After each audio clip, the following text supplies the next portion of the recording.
You've seen the headlines, right? Crypto is this wild roller coaster. Insane highs, gut-wrenching crashes. People have called it a bubble, a fad, a total casino. And yet, it's still here. It keeps evolving, it keeps growing. So let's get right into it. Why, after all the chaos, does crypto just refuse to go away?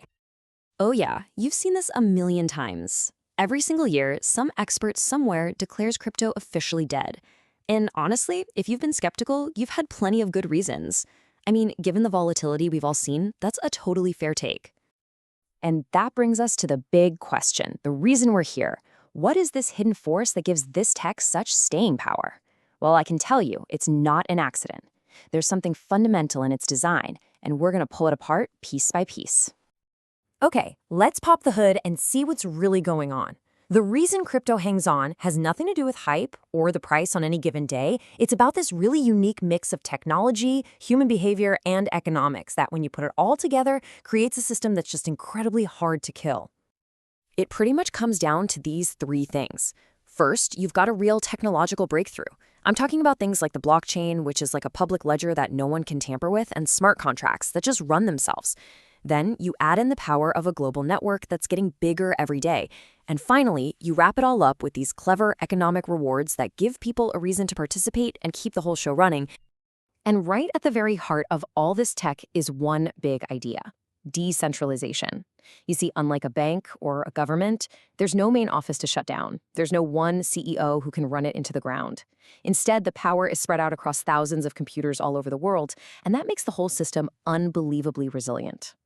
And that leads to this idea of a trustless system.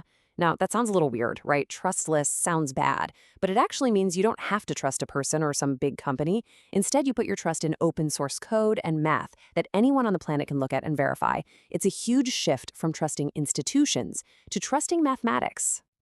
And when you put them side by side, the difference is just night and day. Traditional finance, it needs middlemen, you need permission to play, and it closes on the weekends. Decentralized finance, or DeFi, it's open to literally anyone with an internet connection, and it never, ever sleeps. It's running 24/7, 365. And look, this is not just some theory anymore. We are talking about massive, real-world adoption. Over 500 million people around the globe now own some form of cryptocurrency. That creates this incredibly powerful network effect. You know, the more people that use it, the more useful and secure it becomes for everybody else. But here's what's really fascinating. It's where all this growth is coming from. You might think it's all happening on Wall Street, right? Nope. The real on-the-ground adoption is exploding in places like Nigeria, Vietnam, and India. These are places where people are using crypto to solve actual everyday problems, not just to speculate. So that's the key question. How does all this tech stuff actually translate from computer code into something you can use? This is the moment it stops being a digital curiosity and starts becoming a tool that solves real problems. This is where it gets interesting. Just think about this number for a second. 1.7 billion. That's how many adults in the world don't have access to even a basic bank account. But you know what a lot of them do have? A smartphone. For those folks, crypto isn't some cool investment. It could be their first ever ticket to the global economy. And the ways people are using it are becoming so practical. We're talking about making it way cheaper and faster to send money to family overseas, giving people access to loans without needing a bank, a way to actually prove you own digital things, protecting your savings when your country's currency is tanking, and even taking back control of your own data from big tech. Sending money home is a perfect example. The old way? It takes days, and the fees are outrageous. With crypto, it can be almost instant, and the fee can be less than 1%. I mean, for someone sending their hard-earned money back to their family, that difference is absolutely life-changing. And this really gets to the heart of it. For millions of people, this isn't about getting rich quick. It's about finding some level of financial freedom. When your local currency is worthless or your government is locking things down, crypto can be a genuine tool for survival. Okay, so let's zoom out for a minute. When you take the tech, the growing global network, and all these real-world uses, what are we actually looking at here?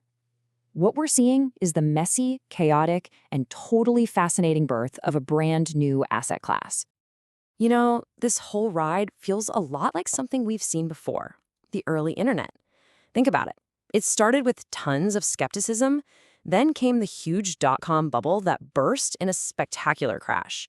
But underneath all that chaos, the real work was being done, building the pipes and roads that led to the internet we all use today.